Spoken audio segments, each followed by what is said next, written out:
15 رمضان جمعے کے دن ایک آواز آئے گی اور ایک دھماکہ ہوگا جس کے ذریعے سے لوگ اس سے بہت زیادہ پریشان ہوں گے اور اس دھماکے کو لوگ اپنی کانوں سے سنیں گے۔ ایک حدیث میں آپ لوگوں کو سنانے والا ہوں، پہلے آپ اس حدیث کو سن لیجئے اور پھر اس کے بعد انشاءاللہ تعالی میں آپ کو تفصیل بتاؤں گا۔ حضرت عبداللہ بن مسعود رضی اللہ تعالیٰ عنہ سے روایت ہے کہ رسول اللہ صلی اللہ علیہ وسلم نے ارشاد فرمایا، جب رمضان المبارک میں دھماکہ سنائی دے اور یہ رمضان کی 15ویں شب جمعے میں ہوگا، اس سال زلزلے کثرت سے ہوں گے، اولے کثرت سے پڑیں گے، 15ویں شب صبح کی نماز کے بعد ایک چنگاڑ سنائی دے گی، ایک ڈراؤنی آواز سنائی دے گی۔ اس تاریخ کو نماز صبح پڑھ کر گھروں کے اندر داخل ہو جاؤ اور کواڑ بند کر لو، گھر میں جتنے روشن دان ہوں یعنی جتنے بھی سوراخ ہوں ان کو بند کر لو، کپڑے اوڑھ لو، کان بند کر لو، پھر آواز سنو تو فوراً اللہ تبارک و تعالیٰ کے سامنے سجدے میں گر جاؤ اور یہ کہو، سبحان القدوس ربنا القدوس۔ جو ایسا کرے گا نجات پائے گا اور جو ایسا نہیں کرے گا وہ ہلاک ہو جائے گا۔ یہ حدیث سوشل میڈیا پر بہت زیادہ چل رہی ہے اور بعض لوگ اپنے اسٹیٹس کو بنائے ہوئے ہیں۔ ابھی میں باہر تھا، میں دہلی میں ہوں اور میرے پاس میرے بھانجے سید ہدایت علی کا ایک میسیج آیا اور یہ حدیث انہوں نے میرے پاس بھیجی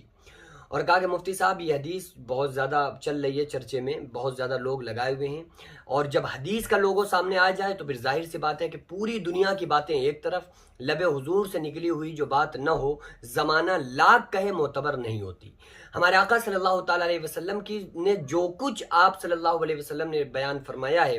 پھر ساری کائنات اگر اس کے بارے میں شک کرے گی تو وہ مذہب اسلام سے نکل جائے گی، وہ کافر ہو جائے گی۔ تو اس لیے ہم لوگوں کا ایمان ہے آقا علیہ الصلوۃ والسلام کی ذات پر کہ آپ صلی اللہ علیہ وسلم نے جو کچھ کہا ہے، پتھر اپنی جگہ سے ہل سکتا ہے، پہاڑ ہٹ سکتے ہیں، لیکن آقا علیہ الصلوۃ والسلام کے فرمان میں ایک ذرہ شک نہیں کیا جا سکتا، اور جو شک کرے گا وہ کافر ہو جائے گا، کیونکہ آپ صلی اللہ تعالیٰ علیہ وسلم کی ذات پر ہمارا ایمان ہے۔ بہت ساری چیزوں کو ہم نے نہیں دیکھا اور آپ صلی اللہ تعالیٰ علیہ وسلم نے ان کو بیان فرمایا ہے اور ہم ان کو مانتے ہیں، چاہے وہ ہماری سمجھ میں آئے یا بالکل سمجھ میں نہ آئے، لیکن پھر بھی ہم ان باتوں کو صرف اس لیے مانتے ہیں کہ ہمارے نبی صلی اللہ علیہ وسلم کی وہاں پر مہر لگی ہوئی ہے۔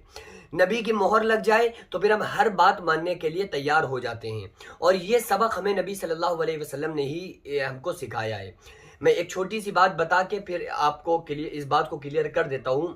کہ ایک مرتبہ حضرت ابو ہریرہ رضی اللہ تعالیٰ عنہ مال غنیمت پر تھے اور مال کی حفاظت میں لگے ہوئے تھے، مقرر تھے کہ مال کوئی چوری نہ کر لے جائے۔ تو ایک شخص آیا اور لمبے لمبے ہاتھوں سے اس نے مال بھرنا شروع کر دیا،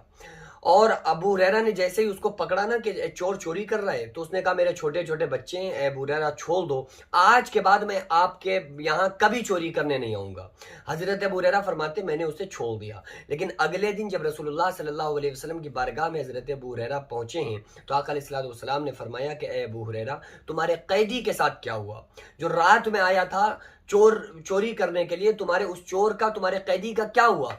تو کہا کہ یا رسول اللہ صلی اللہ علیہ وسلم اس نے کہا کہ میرے چھوٹے چھوٹے بچے ہیں، مجھے چھوڑ دو، آئندہ پھر کبھی نہیں آؤں گا، تو میں نے چھوڑ دیا۔ آپ صلی اللہ علیہ وسلم نے فرمایا ابو ہریرہ آج وہ پھر آئے گا۔ اگلے دن وہ پھر آیا، پھر ابو ہریرہ نے پکڑ لیا، پھر اس نے کہا میرے چھوٹے چھوٹے بچے ہیں، میں قسم کھاتا ہوں آج کے بعد نہیں آؤں گا۔ پھر تیسرے دن آپ صلی اللہ علیہ وسلم نے خبر دی کہ وہ آج پھر آئے گا، پھر وہ آیا تو ابو ہریرہ نے فرمایا آج تو میں تجھے ہرگز نہیں چھوڑ سکتا، آج ضرور تجھے آقا علیہ الصلوۃ والسلام اپنے نبی صلی اللہ علیہ وسلم کے پاس بارگاہ میں لے کر جاؤں گا۔ تو کہنے لگا ابو ہریرہ مجھے چھوڑ دو، میں آپ کو ایک ایسی چیز بتا کر جا رہا ہوں کہ اگر آپ اس کو پڑھ کے مال پہ دم کر دیں گے تو دنیا کا کوئی چور آپ کے مال کی چوری نہیں کر سکتا۔ تو ابو ہریرہ نے پوچھا کہ کیا بات ہے؟ تو اس نے بتایا کہ آپ جب بھی اپنے مال شام کا وقت ہو جائے تو آپ آیت الکرسی 2 مرتبہ پڑھیے، اپنے مال پہ دم کر دیجئے، دنیا کا کوئی چور آپ کے مال کی چوری نہیں کر سکتا اور ہر حادثے سے آپ کا مال محفوظ رہے گا۔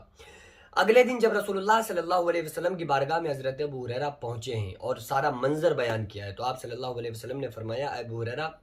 وہ تمہیں کون سی بات اور کون سا ذکر اور کون سی تسبیح اور کون سا وظیفہ، کون سی دعا بتا کر گیا ہے؟ تو ابو ہریرہ نے فرمایا کہ وہ آیت الکرسی بتا کر گیا ہے، اللہ لا الہ الا هو الحی القیوم لا تأخذہ سنۃ ولا نوم،